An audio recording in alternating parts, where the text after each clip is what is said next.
তীব্র তাপদাহ আর প্রচণ্ড গরমে ফলন বিপর্যয়ের মুখে পড়েছে জামালপুরের মৌসুমি ফলের আবাদ। অনাবৃষ্টি আর গরমে ঝরে পড়ছে লিচু, আম সহ মৌসুমি ফলের গুটি। সেচ, কীটনাশক সহ সব প্রচেষ্টা বিফলে যাচ্ছে ফল চাষিদের। এতে আর্থিক ক্ষতির মুখে পড়ার শঙ্কা তাদের। তাপদাহকে বিপর্যয় উল্লেখ করে রাতে সেচ দেওয়ার পরামর্শ দিলেন কৃষি কর্মকর্তা। আনসারি সুমনের তথ্য ও ছবিতে প্রতিবেদন। বিশেষজ্ঞদের মতে ২৮ থেকে ৩২ ডিগ্রি সেলসিয়াস তাপমাত্রা লিচু ফলনের জন্য সবচেয়ে ভালো।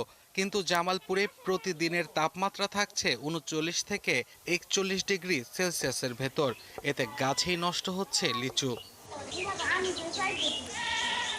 প্রচণ্ড গরম আর তাপদাহে ঝরে পড়ছে লিচুর গুটি। কোনোভাবেই ঠেকাতে না পারায় দিশেহারা চাষিরা এখন শঙ্কায় আছেন ফলন বিপর্যয়ের।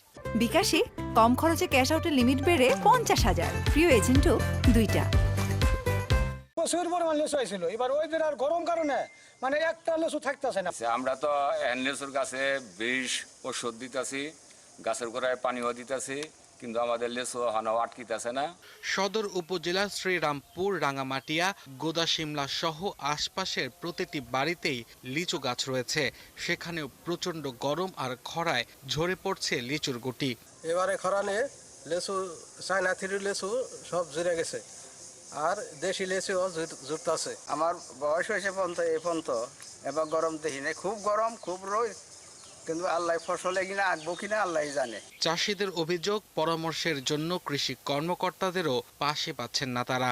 বৃষ্টি নাই, প্রচন্ড গরম, সেজন্য এবার লিচু নাই, সেজন্য গাছ গাছালি সব কাটে দিলাম। এবং তো আমরা কোনো কৃষি বিভাগের কোনো লোক পাইলাম না, লোকের কোনো পরামর্শ হইলে আমরা কিছু অক্কা পাইতাম। উপজেলা কৃষি কর্মকর্তা জানান, পর্যাপ্ত সেচ ও গুটি পানি স্প্রে করলে গুটি ঝরা রোধ করা সম্ভব। দিনে সেচ দেওয়া হয়, তাহলে দেখা যাবে যে এই যে লিচু এবং আমের যে গুটি পর্যায়ে আছে এখন, এটা আরো ঝরে যাবে। এই জন্য আমরা বলতেছি সন্ধ্যা বা রাতে সেচটা দেওয়ার জন্য।